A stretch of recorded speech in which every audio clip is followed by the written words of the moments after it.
Okay, let's get started. Welcome everyone to the first ever iReadIndies Author Spotlights event. Since it's August, I went with a summer themed slide in the background there. And my apologies to those in other hemispheres enjoying winter instead. See? First, a few housekeeping items. We are both recording for future viewing and streaming this event live in the iReadIndies Facebook group. Be sure to mute yourself unless you're asking a question at the end of the session. That's primarily for those that are not the authors necessarily. Be sure to turn off your video if you don't want us all to see whatever you're doing. So keep that in mind too. Today we have 6 authors who will read short excerpts from their books, around 5 minutes each, supposedly. Carol Ann Douglas, KJ, Jamie Moody, J.E. Leake, Max Ellendale, and Adrian Smith. So this is what we're going to do. I'm gonna actually introduce the author, read their blurb in the order I just said it. So if you guys are listening, you'll know who's first, second, third. They will read their part, and then at the end, we'll have questions. So save your questions to the end. After we get through all the readings, we'll have some time left over. Are you ready? Nods? Yes. All right. Let's see. The first person up, Carol Ann Douglas. Carol Ann Douglas worked on Off Our Backs, a feminist news journal, for 35 years. Her lesbian novels are Lancelot, Her Story, Lancelot and Guinevere, in which Lancelot is a woman, and Sister Matthew and Sister Rose, Novices in Love. Her novel Choosing Yellowstone will be out soon. It's all yours, Carol Ann. Well, hello. This is from my novel, Sister Matthew and Sister Rose, Novices in Love. It's about 2 young women who entered an old-fashioned convent in 1962 when nuns were forbidden to have even close friendships. It's available from Amazon and Bella Books. This is from Sister Matthew's perspective. When I first saw Rose, she shone, even in the plain black garb. I looked forward to speaking with her. The first time we talked at recreation, she walked next to me. Even though it's called recreation, there isn't much recreating. When recreation is indoors, we're often supposed to sew. Can you believe it? Sewing? That's not recreation, it's labor. For me, sewing on a button is the equivalent of embroidering a tapestry. Mean Mother Matthew criticizes me for sewing poorly, which apparently shows a lack of spiritual development. I believe it shows a lack of manual dexterity. To be fair, I knew when I entered the convent that I would have to at least mend my own clothes. That day, recreation was blessedly a walk outdoors. On one of the first days that hinted at spring, yellow and purple crocuses had started to sprout in the garden. How did you decide to enter the convent, Maureen? We were still using our real names then. Rose's Massachusetts accent charmed me. The question pleased me even more. Postulants weren't supposed to ask such personal questions or to say anything about their past lives. Rose's question showed that she was curious enough about me to flout the rules. I've thought about it since 5th grade. I hoped my voice struck the right tone of detached friendliness, though I've never been the detached type. Actually, I wanted to be a saint, but I thought being a nun would do as a substitute. Rose laughed. Her laugh wasn't exactly loud, but it was more than polite. It was the first real laugh I had heard since we became postulants 2 months earlier. Didn't we all want to be saints? I admire you for admitting it. I prayed to have a vision of the Blessed Virgin Mary, but a vision of any saint would have been acceptable. She put her hand over her mouth to muffle her laughter. I prayed to have a vision too. They fed us so much, Bernadette and Fatima. We thought having a vision was normal, and that being a saint was a difficult but possible career. Rose held her stomach. You're too funny, Maureen. I'm afraid I'll burst my seams laughing and have to prostrate myself before the mistress of postulants. I'm sorry, Rose. I'll try to be sober. Father Nolan gave a fine sermon this morning, didn't he? It was one of the most boring sermons ever, and you know it. Yes, sister. He's so earnest that I feel sorry for him. So do I. He must know he doesn't have a gift for public speaking. But at least he's handsome. Father Nolan was bald and had a face full of wrinkles. The wrinkles probably improved the features he was born with. Rose giggled. I wish I could give sermons. I gave an exaggerated sigh. You'd be good at it. You aren't the only one who might have liked to become a priest. You too? Mother Gabriel is looking our way. Rose made her features demure. I should go and walk with someone else to avoid the temptation to favor you particularly. But I'm so glad we had this talk. Me too. She was tempted to favor me particularly? Her words thrilled me. How particularly, I wondered. She walked away, and I decided life in the convent had improved. I didn't think I could tell her the real reason I had entered, besides wanting to be around women, was that I thought living in the convent might help me believe in God. I also might have committed a terrible sin, worse than anything she could imagine. Again, this book is available on Amazon and through Bella Books. My new novel will come out in September. It's called Choosing Yellowstone, and it's about a lesbian couple who have been together a long time. And yes, there's a lot about Yellowstone. Thank you. That was great. Well done. Well done. Exciting book. I look forward to the new one too. Yes, yes, the silent claps. I love it. Okay, KJ, you're up next. All righty. Let me read about you. Yes, I edited it. What, was too long or too No, Australian? I couldn't say the name of your town. Oh, Bendigo. Bendigo, thank you. KJ Yep. lives in Bendigo, Australia, with her wife, their son, 3 cats, and a dog. Her books are all bestsellers, with some winning awards from various organizations, including ELIT and GCLS. Writing by the seat of her pants, KJ lets her imagination take charge, creating sapphic characters who are so real that people want to be their friends. All yours. All right, I'm going to be reading a little bit from, The Forever and the Now.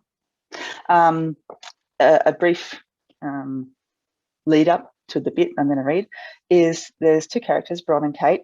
Bron's an art teacher who sits at a bench at a bridge at a river most afternoons and sketches the bridge. Kate is an accountant. She's walking past one afternoon. She's distracted by her phone. She's drinking a smoothie, and a bike courier goes past and frightens the life out of her, and she throws the smoothie all over herself. So Bron rushes down and swears at the bike courier, and then it results in this. I'm an accountant, Kate smiled. Testing, assessment, spreadsheets, and all that jazz are actually rather important. I think some days I'd rather your job though, except, she lifted an eyebrow, I'm artistically challenged. Another smile was fired my way. I pointed to her. There are no wrong answers in art, remember? I'm sure you'd be great. Maybe you could create an abstract rendering of my tax return. Kate let loose a peal of laughter, and I grinned. Then she turned and we studied each other. This is going to be an odd request, but would you consider sitting here a little longer? I want to dry off completely before strolling along the walkway, and I was hoping for some company. Yes. The word fell out before I'd even run it through my head, so I added sentences to cushion the intensity of my response. I'm finished for the day, and I was only doing some sketching anyway, so sure, I can stay. Technically, that was one sentence and complete babble, but it did the job because Kate sighed and relaxed into the back of the seat. Thank you. She crossed her legs, pulling the skirt taut across her thighs. No problem. I indicated to her gradually drying skirt to reinforce my answer. Kate had class. Strolling along while looking like I'd dipped into the stream was not classy. Would you be comfortable with people staring at you? She looked genuinely curious. I rested my elbow on the back of the seat, running my fingers through the hair above my ear, before leaning my cheek into my palm. Yeah, I'm kind of a take-what-you-get person. If I was soaked and walking down the path and anybody said anything, I'd probably swear at them. Kate giggled. Yes, you seem quite the expert. Then she stared ahead. It looked like contemplation. I wish I could stop and appreciate. She lifted her chin at the bridge. Why can't you? She rolled her head and then turned quite a serious gaze my way. Dark chocolate eyes, beautiful classical features. I blinked and paid attention. My job requires a lot of my time. The most I'm able to do is escape for a circuit of the stream path, and that's all, she sighed. I nearly shifted all my art gear to shuffle closer, but my brain explained how that would be particularly creepy, so I stayed where I was. Well, I'm sorry you haven't been able to stop. She's a lovely bridge. Kate's eyes sparkled, and I really wanted to hold her hand or something else as sweet. But again, brain, logic, creepy, probably straight. She? Oh, yes, I grinned. All bridges are female, like ships and cities. Really? I have no idea, but it sounded good. Kate rolled her lips, then laughed, leaning on the back of the seat. Have you drawn the bridge? It seems like it would make a good subject. I normally don't flap my sketches about like a particularly obnoxious flag, but Kate had asked, and apparently I would do anything for Kate. I plucked up the sketchbook, held it to my chest. I don't normally show people the art in these books. She inhaled sharply. Oh, I'm sorry. Of course, you don't need to show me. I was presumptuous. Presumptuous, in that well-modulated voice. My happy stomach butterflies fluttered. I held her gaze for an extra second, then flipped to the page where I'd been sketching the ironwork not 40 minutes ago. I like the patterns, I explained as I passed the book over the expanse of the seat and watched with delight as Kate's lips parted as she took in the whirls and circles.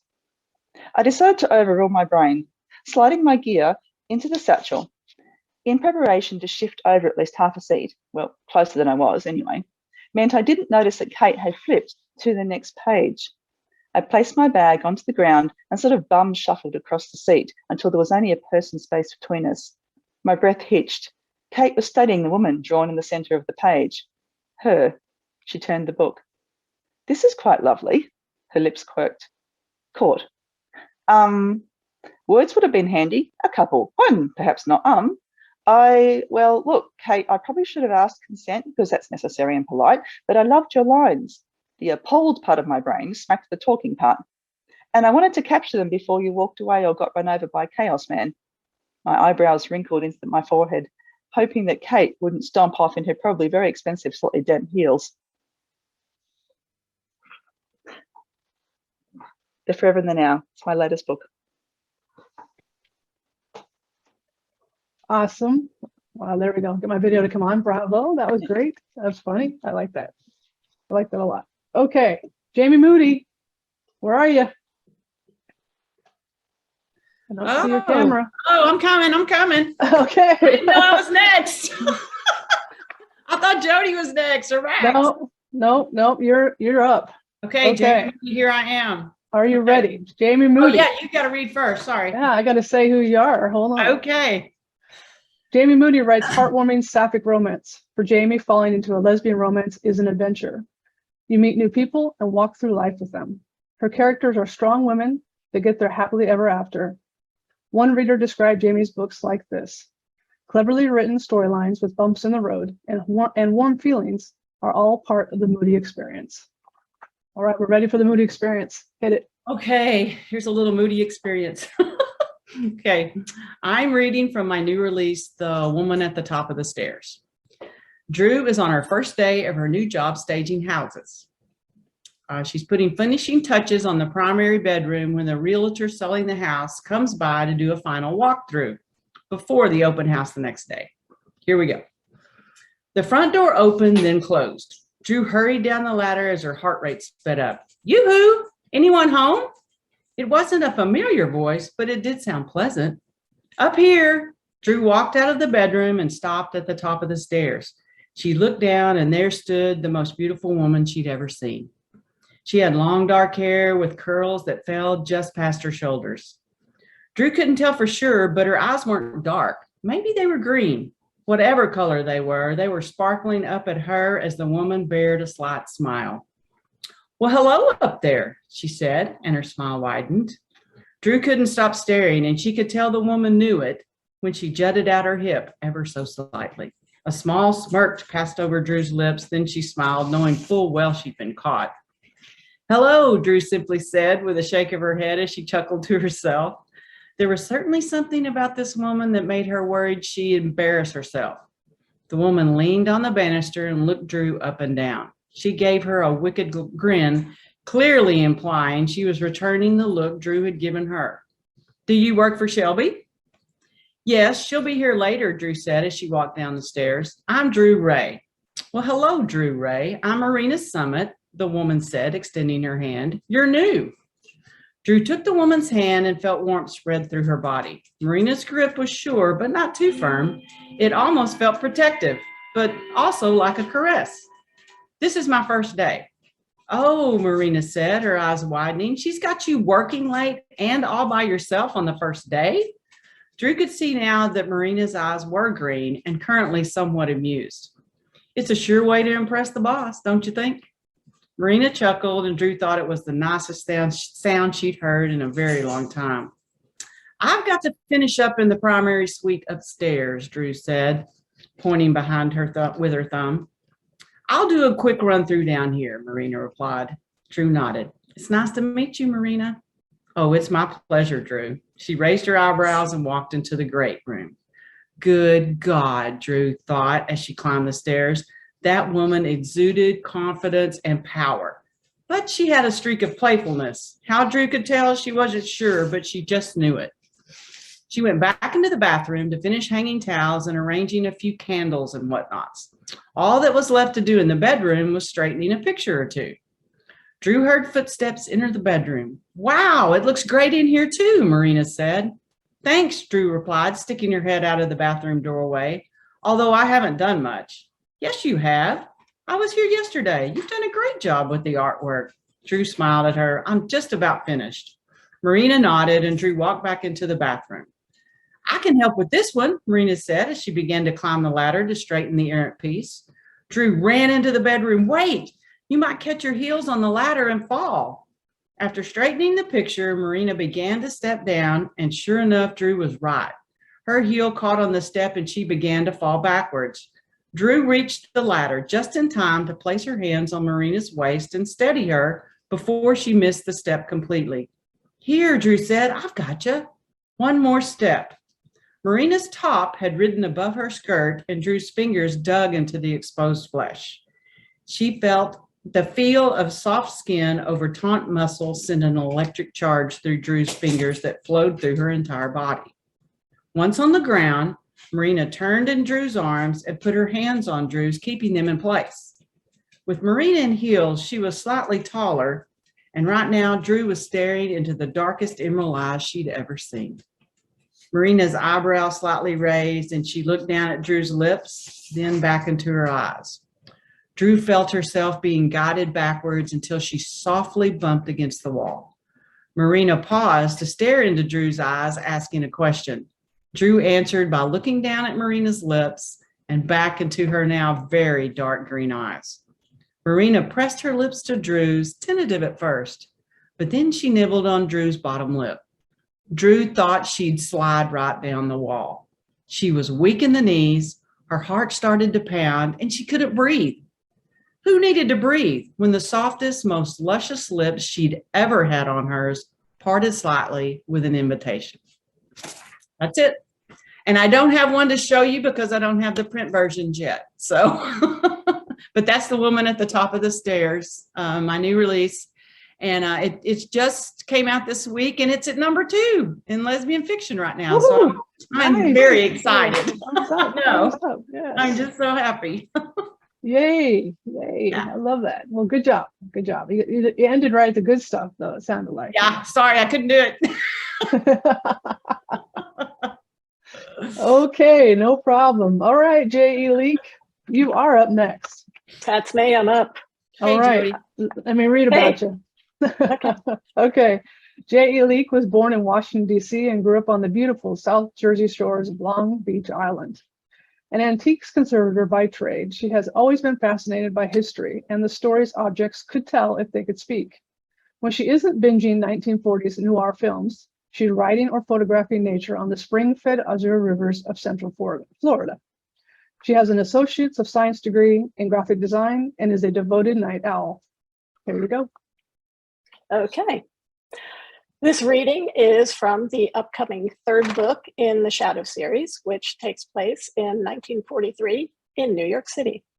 When book 3 begins, Catherine and Jenny are together, but the reality of Catherine's undercover job at the OSS and the war looming over their future makes every minute precious.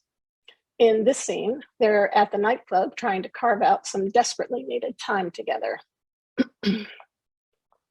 Catherine's tune was unusually happy, and she was unusually loose singing it. Love was the theme for the evening, and anyone who didn't believe her when she flashed her dazzling smile and cheerfully sang, "The best things in life are free," didn't have a pulse. Jenny knew she wore a silly grin as she watched Catherine from one of the front row tables on the club floor.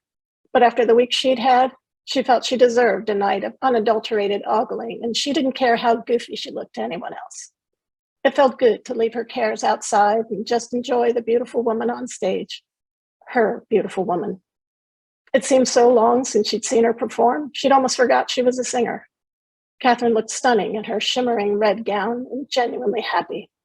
It was an emotion that had been short supply for both of them lately. Jenny knew Catherine needed this night as much as she did. Soon, Forrester would be back in town, and their relationship would be relegated once more to stolen hours in the afternoons. The club owner, Dominic Vignelli, leaned in from behind and whispered in her ear, "Did you do this to her?" Jenny smiled. "I hope so." "Keep it up. Happy is good, no?" "Oh, yes. That is her own arrangement. Did you know?" "No, I didn't. She said it was a gift to me, but I think perhaps she does not tell the truth." Jenny smiled and Dominic straightened, raising his hands in applause as the song ended. Catherine nodded graciously to her boss and offered a playful wink to Jenny, who gladly returned the gesture. The band launched immediately into the next song, causing the club owner to pat Jenny on the shoulder and quickly depart, as if staying would be an intrusion. His actions soon made sense when the bright horns and smooth clarinets played the intro to "I Know Why, and So Do You." Jenny settled back in her chair to enjoy her own personal love letter. Catherine had promised the last song would be just for her, but she didn't need to tell her that. Jenny could hear it in the intimacy of her voice, see it in the smile that reached her eyes, and feel it in the way she gently caressed the microphone stand with the same easy stroke she'd used on the length of her thigh. Jenny was lost in Catherine's love for her, something that, with all her training and experience in deception, Catherine couldn't hide. Jenny bit her lip as anticipation got the better of her, and her silly grin turned into a bad case of, "I've got to have her, and soon." She couldn't wait to get back to Catherine's apartment. Tonight they would reconnect. Their lovemaking would be slow and sensual as they explored each other by soft candlelight, and they would lay in each other's arms until the dawn eased them gently into the next day. They would be strong, renewed, and united, ready to face what lay ahead. They were in love, after all, and what was stronger than that? Jenny thought back to the first night they'd met. She never could have guessed the path her life was about to take. Now, as she watched Catherine on stage, she could only hope the future would be kind to them. She heard Dominic off to her left, snapping his fingers and giving instructions, which she found odd, given the respect he had for his favorite performer. A turn to her right revealed the reason, as Marcus Forrester and an entourage of well-dressed men made their way to the large table on the exclusive upper tier of the club floor. "Son of a bitch," Jenny muttered, and quickly faced forward. She looked at the stage where Catherine went on with her song with no change in her demeanor. She wondered if she knew their night was ruined. A slight nod and a smile in Forrester's direction told Jenny she knew. And while she may not be able to hide her love, Catherine could apparently transfer it, and Marcus Forrester was the lucky recipient. After the song, Jenny watched Catherine linger at the piano with her back to the crowd. Jenny tried to be strong. She took a deep breath and straightened as Catherine prowled off the stage and headed toward her. As she approached, she never looked down. She kept her eyes focused on the table in the third tier. It was just like the night they met, red dress and all. She stared at Catherine's hand as she approached, not able to ignore her and not able to handle what she knew would be indifference on her face. As Catherine got closer, a small white napkin appeared at her fingertips, and she tucked it into Jenny's numb fingers as she passed. The acknowledgement alone eased Jenny's discomfort, but not even the warm, soft touch of Catherine's hand sweeping up her arm and across her bare shoulders as she passed could help the feeling of regret and disappointment at their lost evening. It didn't take long before resentment set in when she thought of who would be receiving her attention instead. She imagined Catherine arriving at Forrester's table, where the grubby bastard would put his hands on her kiss her lips, and parade her in front of his friends like a trophy. It was almost too much to bear. She gathered her purse and wrap before the mental image made her cry, and still clutching the napkin, she headed for the door. She wound up next to Smitty in the bar as she waited for the valet to hail a cab. Tough, isn't it? He said, as he twisted on the bar stool and motioned toward Forrester's table. Yeah, too tough. He smiled. You'll get used to it. She glared at him. Like you have? The amused grin disappeared, and he looked briefly back to the table. His jaw tensed, and Jenny had her answer. She patted him on the chest in mutual understanding as the valet signaled her taxi had arrived and she headed for the exit. Good night, Johnny. Yeah, see ya, kid, Smitty mumbled as he twisted back to the bar and ordered another drink. Ta-da. Ta-da. Excellent, excellent. I love the diversity of the different readings. That's great. There's more serious now. I loved it. I loved it. Sounds like a great third book. All right, Max, you are next. Are you ready? Ready. Ready, right on. Okay, here we go. Max Ellendale writes primarily LGBTQ plus sci-fi / fantasy, crime / thriller, and romance stories. She describes her women-loving women novels as edgy romance and crime thrillers about women rising from the ashes of their experiences and thriving in the context of love and relationships. Awesome. Let her go. All right, thank you. This is a snippet from my upcoming book called Jagged. Quick backstory, we are in an FBI crime lab. That's all we need to know. At the far end, and protected by double entry security, unlike the other labs, we finally arrived at our destination. The last door opened with a hiss, announcing our entrance. The pristine workplace, most of which had automated robotic equipment doing most of the work, sent a rush of eeriness tangled with excitement through my core. In the far corner, the movement of something more natural drew my attention. A woman, somewhat taller than me with dirty blonde hair tied back into a neat ponytail, shifted her position to gaze into a microscope. She wore a white lab coat similar to Ainsley's, but unlike her, she wasn't wearing scrubs. Tidy slacks fell neatly to her ankle, and her unseasonably warm blue sweater filled the gap where the coat parted. She didn't look up at us, acknowledge our presence, or do anything particularly noticeable. And oh my gosh, sorry, I hit enter on my screen. Or seem particularly bothered by our entry into her space. Clem, called Ainsley before hopping up to sit on one of the empty stools by the desk filled with neat papers. The woman didn't respond. Instead, she fussed with the slide pinched between the stage clip of her microscope. She adjusted the course of her white glove fingers, then fell still again. Oh, Clementine, Ainsley announced in a sweet sing-song voice. A smirk tugged the corner of my mouth when I heard the woman's full name. It was different, like mine, and I liked it. The woman tossed Ainsley the keenest glare, her eyes twinkling with a tangle of annoyance and amusement. Can I help you? Clem's speech carried a lilt to it that I didn't expect. An air of sharpness tangled with a mild accent told me that she spoke at least more than one language. Ainsley giggled her head off, then held her hands palms up along with her shrug. Don't do that anymore. Now tell me what you need. Clem narrowed her eyes, her lips pursed as if she fought to hold on to the limit she set with Ainsley's silliness. I noted right away that Clem didn't address us and kept her focus solely on Ainsley. I couldn't quite tell if she was anxious or annoyed, and the mystery of that intrigued me. Information, of course. Ainsley patted her arm, and Clem seemed to settle down, as if the mild gesture repaired any pinch in the relationship Ainsley's overbearing jokes caused.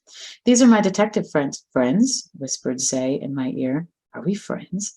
I elbowed him and kept my focus on the other two. Cold cases. Clem's interest seemed to rise in that context, and her gaze flickered to mine. The fluorescent lights above brought an unusual doll-like quality to her petite features, including brightening her already twinkling hazel eyes. When my insides warmed and I shoved my hands deeper into the pockets of my jeans, she held my gaze a second longer than comfortable. Yes, cold, I began, but she cut me off.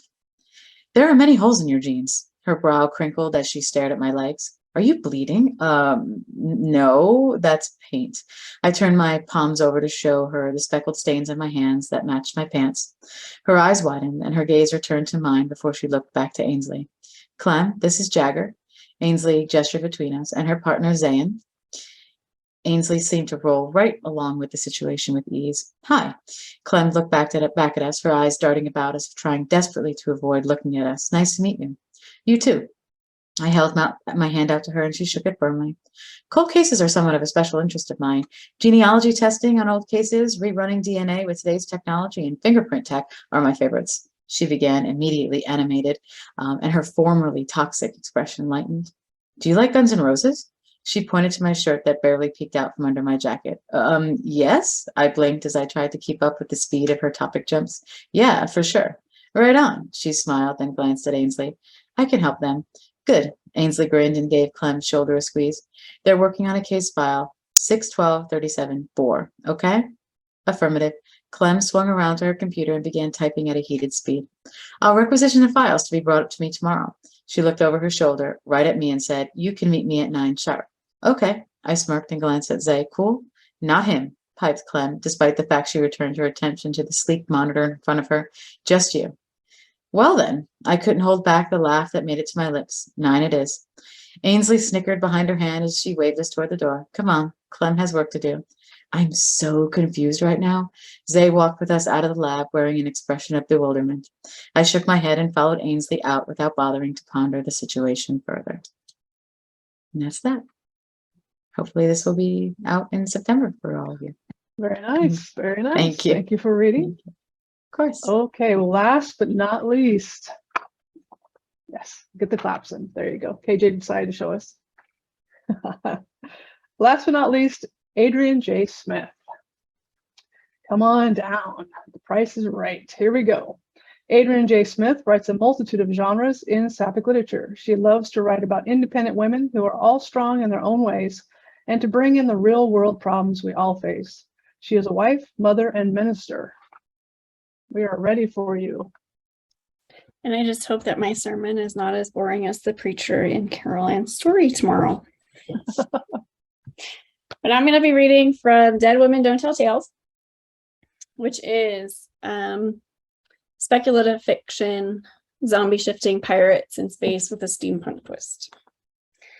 And this is the prequel, so there isn't too much that I need to share with you about it. Her boots were firm on the ground, holding her speed as she nearly trotted. Jerry had never been known for leisure, except when she lay beaten in her cell at Joab. What a crock that place was. Gripping the cold metal handle, she jerked open the door and stopped short, her eyebrow raising in the direction of the fine woman sitting at the counter, seemingly with no escort. It was rare to find a woman so bold as to do that, herself not included. Pulling off her hat, she held it under her arm and fixed her hair with a swish of her fingers as she stepped up next to the woman, determining exactly what she was made of with a silent but purposeful appraisal. The woman stared back, not fazed by Jerry's direct and unwavering stare. Turning to the barkeep, Jerry pointed to the wall of alcohol behind him. I'll take your finest malt, straight up. The barkeep wisely didn't comment.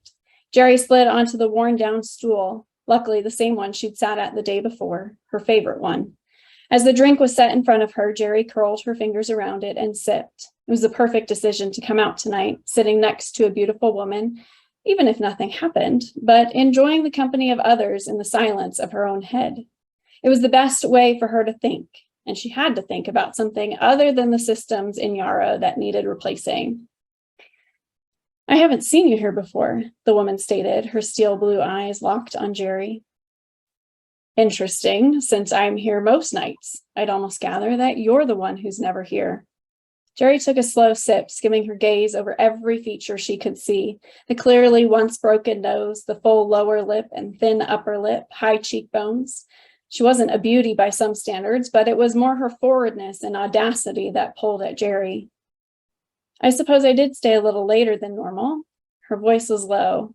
I consider that a lucky problem to have. Do you now?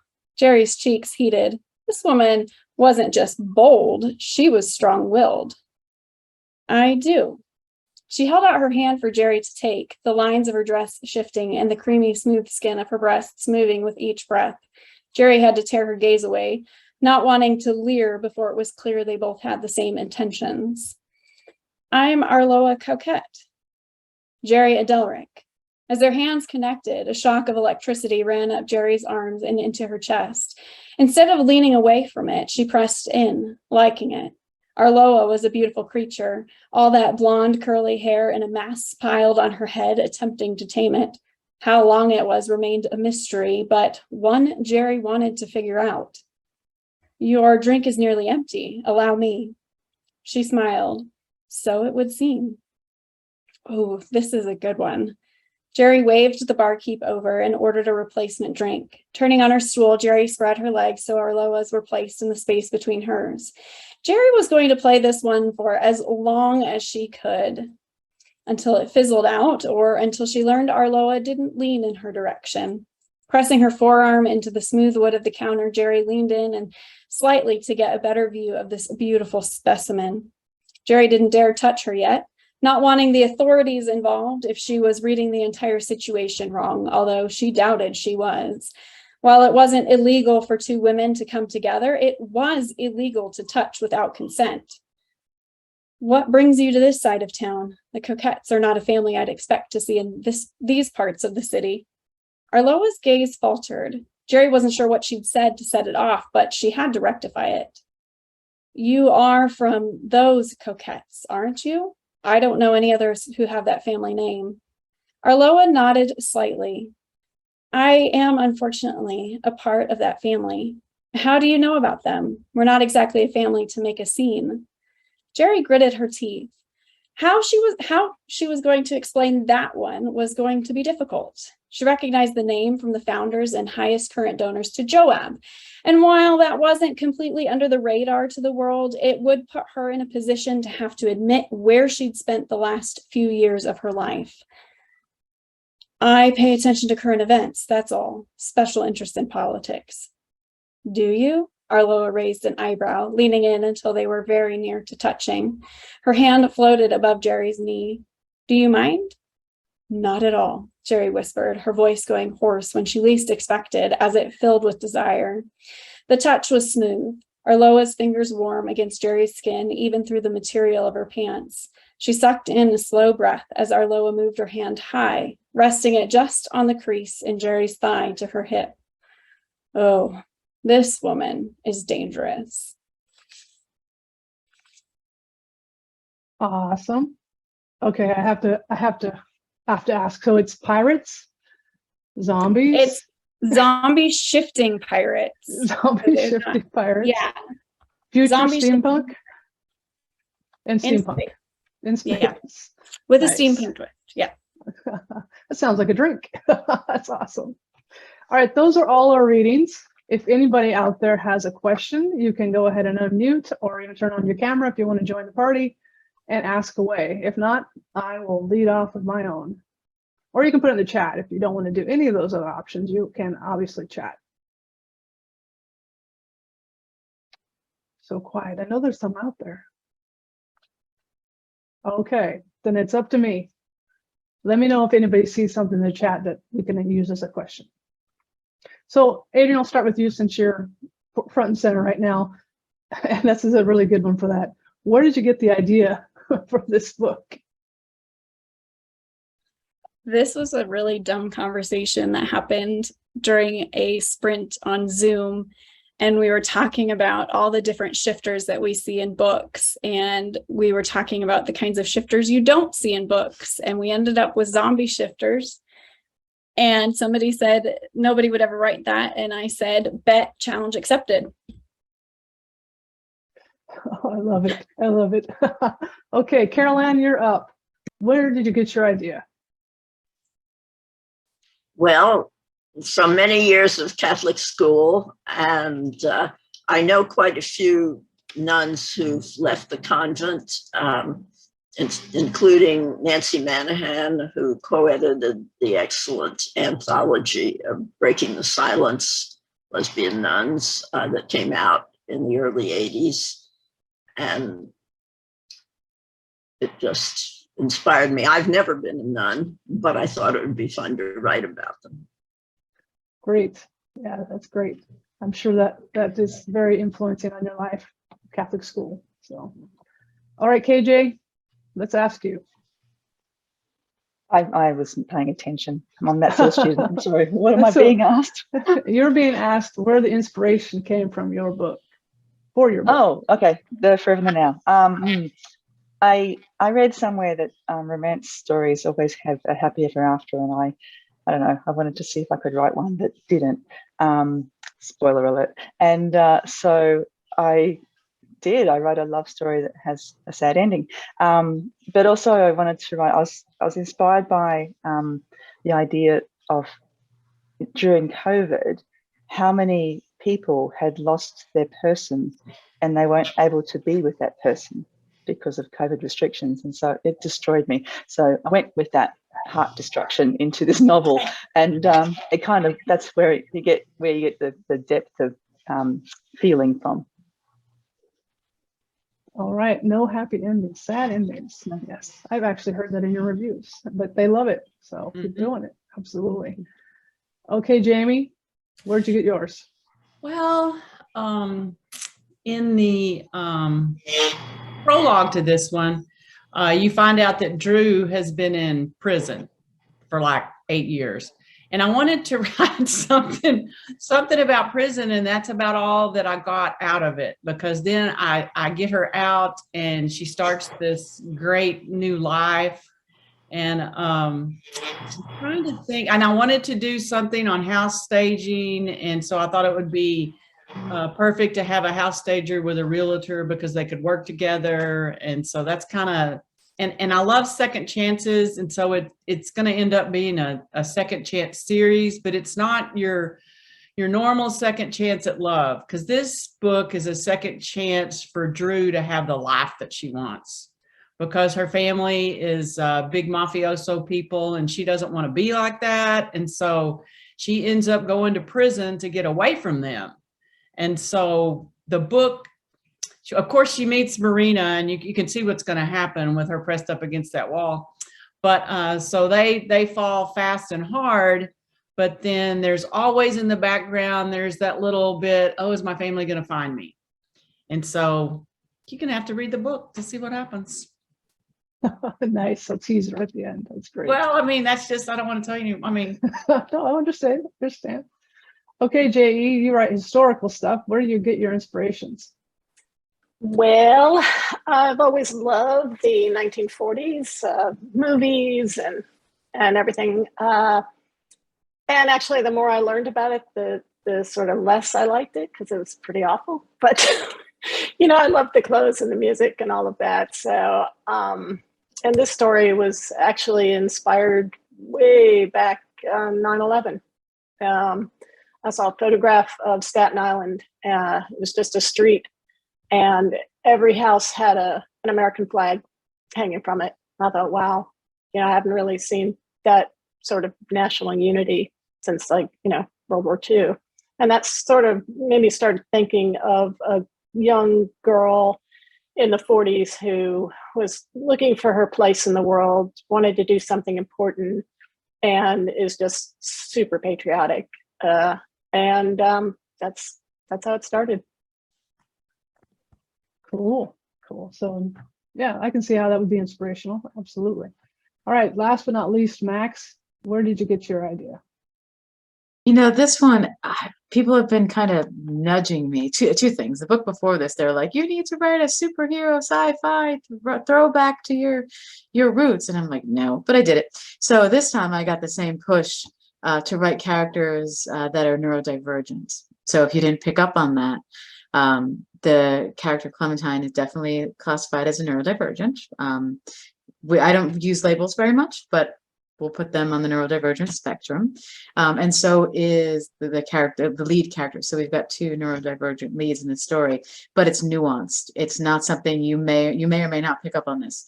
As many of us neurodivergent people, most people don't know, but we do. So these characters are a little bit different. And I think the way they grow together is not going to be as traditional or as, follow an arc in the same way. It also is in my forte of there is a behind the scenes. This is in the romance tie-in series, so it's behind the scenes crime thriller piece, but there's no thriller, but there's a crime. So it's kind of, my wrapping back into the universe, but adding the nudge of the neurodiversity. So hopefully some of my readers will connect with that. So we'll see. Excellent. Way to broaden the scope. I think it's great. Absolutely. Don't leave, because I'm going to ask you the next question. Okay. Hold on. This is a speed round question. Don't have to elaborate. It's not about books. It's about, what are you wearing on your feet right now? Nothing. I am barefoot. Yes. Okay. Yes. As my Lauren character often is, like, I always say that I'm half Sally and half Harper. If anyone reads my books, they're twins, and I created them. One is a hippie girl, and the other is a dark and twisted Sally. I'm both of those literally at the same time all the time. So nothing. All right, Carol Ann, what's on your feet? Oh, I always wear the same thing, which is New Balance tennis shoes, because my podiatrist recommended them. That's very glamorous, isn't it? It's a good answer, though. KJ, you look cold. What do you got on your feet? Oh, I can go glamour 101. I've got thermal socks and Ugg boots. Boots. Yeah, well, I'm really cold. Yes, you look cold. You're making me cold just thinking about it. Okay, Jamie, what you got on your feet? Flip-flops. It's summertime. Yes. Wow, that's a complete end of the spectrum now, isn't I'm it? sorry, I have to jump in. They're called thongs. They're not flip-flops. There you go. We even got a visual. JE, what you got on your feet? Bare feet, Florida, baby. Yeah. Bare feet. Oh, bare feet. I Bare didn't catch the feet. first part. Bare feet. It's Florida. Bare feet. Gotcha. Adrian, what you got on your feet? I am also barefoot, and always barefoot unless required shoes. Oh, I got slippers. I got slippers on my feet. No matter what time of day, pretty much you find me in slippers unless I'm outside the apartment. So there you go. All right, back to serious questions. Let's start with Jamie. Okay. And which do you start with first? Your plot, your setting, or your character? What's the first step? The first step, it's usually the characters, because I take them first, and then I will end up, most of my books are set in Texas, because they always say, write what you know, and that's where I live. And so that's where most of them are set. So that, it just depends on what part of Texas. And, but I always start with the characters. Gotcha. Okay. JE? I'm a pantser at the moment who wants to be an plotter. So I have to say that scenes just pop into my head. Like, I might not even have characters yet, or a plot, or anything. It's just, I'll be maybe listening to a song, and then some scene will just pop into my head, and then I'm like, oh, okay, let's see where that goes. And then I'll find the characters, and then the plot, and then there it goes. Right on. That's cool. So you start with a scene, like a little nugget. That's pretty cool. All right. Who are we on? Who's after Jay? Max, you're back up. What comes first, character, plot, or setting? Character, always character. I usually get a feeling for a character or a situation or something about a human, and then it goes from there. And that'll stew for a while until I, plot is something I have to obviously plan more, but it's always character first, always Character first. Interesting. Wow, that's not how I do it at all. So that's really nice to know that's gonna How work. do you do it, Casey? How do you do it? I come up with a plot line usually first, and the character comes second, but I have to figure out where that person is going to be first. That must be so nice to be able to plot. I'm with you, plot Jody. it out. It must be nice. All right, so that was, who's next? Adrian. All of the above. One has to come first. Come on now. It depends on the story. Usually for me, it's plots. I love plots. I'm a huge plotter. It is very rarely character. I think I rewrote like Dead Women the first couple chapters several times because I just did not understand the character. But I had the plot. But I love plot. And so I usually start there. Okay, Carol Ann? I have to Setting. say they really are all kind of fused. I just get an image in my mind, and I can't say maybe character, but the plot and the setting are right there. Right, all at once. Okay. KJ? Which comes first? The idea, and then the characters. Always the characters. I think of them as real people. So I write them like real people, and then I let them have the book, and then off they go. Because I don't plan anything. So, and then I get to halfway and I pick them up and say, what are you doing? And then I have an idea about where they're going or not going. And then I give it back to them and off they go again. Gotcha. That's a total pantser right there. You just let it go. Really? It's the ultimate definition. They just run off with it, and I do. Every single one of my books is nothing like I actually envisioned it at the beginning. Nothing. wow, exciting. All right, another speed round. Speed round. We're gonna go with JE first. Are you a cat person or a dog person? And give me a name of one of them, if you have any. I have 3 cats. 3 cats. One of them is named Winston. Winston, because you like history, so I got you. Yeah. Oh, we're gonna get a visual. We're gonna get a visual. Oh, okay. Jamie, you're not supposed to be second, but I'll let you go since you actually brought the dog into the picture. Yeah, I don't know how else to say there. This is Leo. There he goes. No cats, just Leo. Just Leo. Just Leo. What animals do you have, Max? I have one little Chihuahua. He's 6.5 pounds. He's literally just stopped barking. So good time. Good to know. He knew I was going to ask the question. Yeah, Adrian. he's still going. Adrian. I don't know if I can choose. I'm a cat and a dog person. I have a dog over here. Oh, yes, you do. Sweetheart That- sleeping. That is Shiloh. Okay. Carol Ann, do you got any pets? Not right now, but I am definitely a cat person. Definitely a cat person. All right. Kindred, can you say it? Kindred cat person. There. KJ, what you got? In the actual house, we have a dog and 3 cats, and I'm a cat person. And they're rescue cats, and their names are Zyrtec, Claritine, and Sneeze. So I did not. Okay. I did not Sneeze. name them. My wife read this thing about how cats' purrs can reduce anxiety, and I'm well documented that I'm completely mental, and anxious. So we got cats, and they are very therapeutic. But I said, oh, that's so lovely. Thanks, babe. How about you name them? And she's like, oh, that's really good. Zyrtec, Claritine, and Sneeze, because she's allergic to cats. Oh, jeez. Oh, that's sweet. That's funny. That's So hilarious. I Oh hope my the goodness. dog can't That hear is you, by the way. sweet. Yeah. Oh, the dog's normal. Her name's Tess. Yes, but you just said you're a cat person in front of the dog, so I don't know. Yeah, no. The dog is mobile cushion. I just ignore her. Do we have any questions from the audience? I'm hogging all the questions. What about me, Casey? I am a cat person currently, but I'm also a dog person, and I have Chester, Fergie, and Agnes, so my cats, which I'm in an apartment that allows 2, so you do the math. Oh. Yeah. Don't tell me that. Okay, well, we already kind of talked about my third question, which is, are you a plotter or a pantser?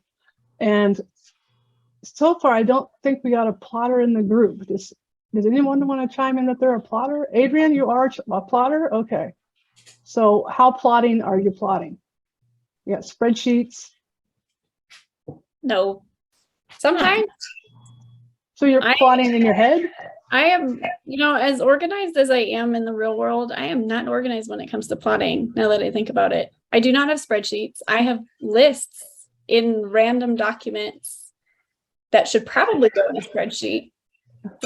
But no, I'm a very light plotter. So I plot scene by scene, through from the beginning of the book to the end of the book, the end of the plot often changes by the time I get to the writing of it.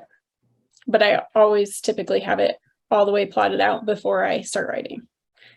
Okay, that counts enough for me. I do spreadsheets and all that graph stuff, but that's good. That'll work. I will But say in the everybody- speculative fiction world, there's a lot more plotting that goes on than in like the contemporary world. Gotcha, that makes sense. But that's true. Yeah. Yeah, yeah. Okay, so we got about 5 minutes left, so I'll make sure everybody has time to do the what are you working on and what's coming out next question. So Adrian, you're still on my screen. Go ahead and unmute them. Oh, you just took a drink. Fine. Sorry. It's fine. What am I working on? What am I not working on? I'm working with my narrator on Dead Women Don't Tell Tales because I'm going to release the audiobook at the same time as the ebook. Cool. Cool. And doing a final proof on Indigo Storm that comes out on September 6th, doing first run edits on Indigo Law and Beware Quarter Life book 4, because that comes out October 1st and November 7th for Indigo Law. So I think that's all I'm working on. Wow. I think. You need a plot map just to keep track of what you're working on. I do have that. Okay, Carol Ann, what are you working on and what's next? I'm working on Choosing Yellowstone. Well, actually, it's about to come out in mid-September.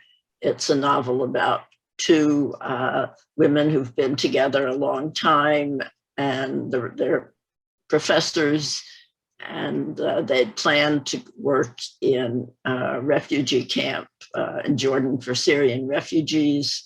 But one of them, who's an English professor, suddenly gets chosen to be writer in residence at Yellowstone and immediately decides to do that instead, which causes some conflict. And then they go off to their respective places, but are in contact. Gotcha. Yes, we're looking forward to that one coming out in a couple weeks, right? Or in the middle of September, you said. So Yes. right on. All right, KJ, what are you working on? What's next? Adrian, I so admire the fact that when you do speculative or fantasy fiction, you have to plot. I'm writing a romantic fantasy at the moment, and I'm doing what I normally do and just letting it happen. So I'm world building as I go, which is insane. So I don't know how you do it because I tried.